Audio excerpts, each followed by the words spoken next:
Bonjour et bienvenue dans ce nouvel épisode de notre série Au fil de la Loire à vélo, avec pour compagnon d'échappée somptueux le fleuve Royal, un cours d'eau sauvage qui charrie une culture et un art de vivre. Alors on va partir à la rencontre des gens de Loire, des habitants passionnés, notamment sur les îles. C'est parti entre Angers et Saint-Florent-le-Vieil.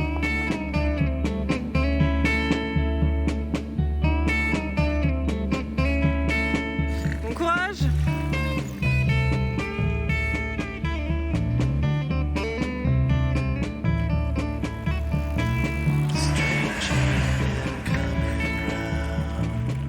On arrive sur la petite île pleine de charme de Béhuard, petite cité de caractère qui figure sur le tracé officiel de la Loire à vélo, même si ici on se déplace principalement à pied.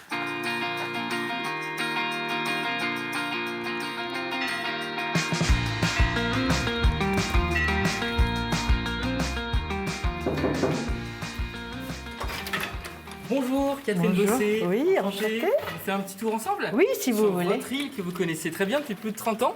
Oui, c'est ça. Vous êtes une ancienne restauratrice avec votre mari et puis aujourd'hui Ouais. propriétaire de chambre d'hôtes. Oui. Alors la Loire à vélo, ça a une place importante ici à Béhuard. Ben oui, parce qu'on est sur le circuit de la Loire à vélo et que du coup on accueille vraiment beaucoup de gens en vacances. Les gens sont cool, ils veulent la bonne étape, ils ont fait du vélo toute la journée. Donc il faut bien les rassurer, voilà, on garde bien le vélo. Ensuite, où est-ce qu'ils peuvent aller dîner, enfin répondre à leurs questions sur d'éventuelles visites à faire, tout ça. Alors après, je pense que les habitants d'ici, ils ont pas envie que ce soit trop. On veut gérer, c'est super chouette d'avoir des gens, qu'il y ait des touristes, mais voilà, sans être envahi par le tourisme. Mais en fait, les gens ici sont bien parce que c'est petit, c'est beau. Il y a vraiment quelque chose dans ce village où on est dans une certaine sérénité. Bonne journée. Merci beaucoup. Au revoir. Bonne balade.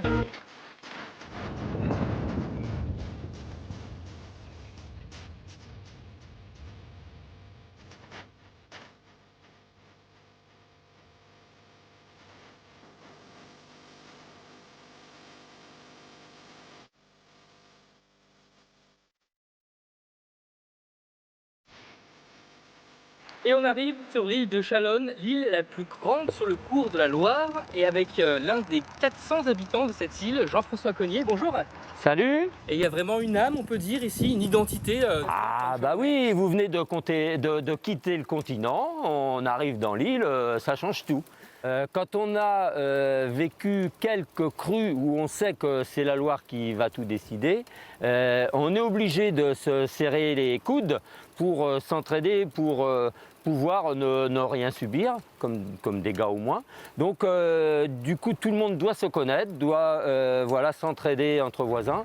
Nous, on est content de faire connaître cette typicité de vivre dans un polder. Il y en a quand même très très peu hein, de cette dimension-là. Et de raconter en quoi il faut qu'on essaie de conserver ce milieu-là qui est atypique, quoi. Merci beaucoup Jean-François pour la balade. De rien, bonne continuation. Merci, merci.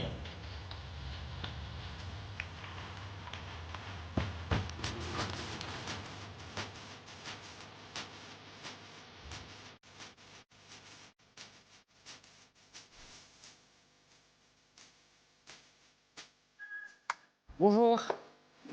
Je viens vous voir, j'ai un petit souci avec mon garde-boue. Ok. Donc oui, effectivement, il a déjà été cassé, il a déjà été réparé. Donc bon, il y en a pas pour bien longtemps. Ouais. La Loire à vélo, en termes de fréquentation de l'atelier, sur l'été, ça représente bien 50 à 70% des gens qui y rentrent. Ça va du hollandais qui arrive à peine à parler anglais, et moi qui arrive à peine à comprendre, du coup. Aux personnes, j'ai rencontré un écrivain, un peintre, enfin c'est des gens, ouais, c'est incroyable. J'essaye au maximum de recycler, de réemployer, quitte à prendre 3 vélos pour en refaire un. Voilà. Merci David. La récup, la volonté de changer de modèle face au péril climatique, c'est des réflexions qui animent ceux qui font la Loire à vélo. Ils nous en parleront demain sur notre nouvelle étape entre Saint-Florent-le-Vieil et Nantes. Bonne soirée.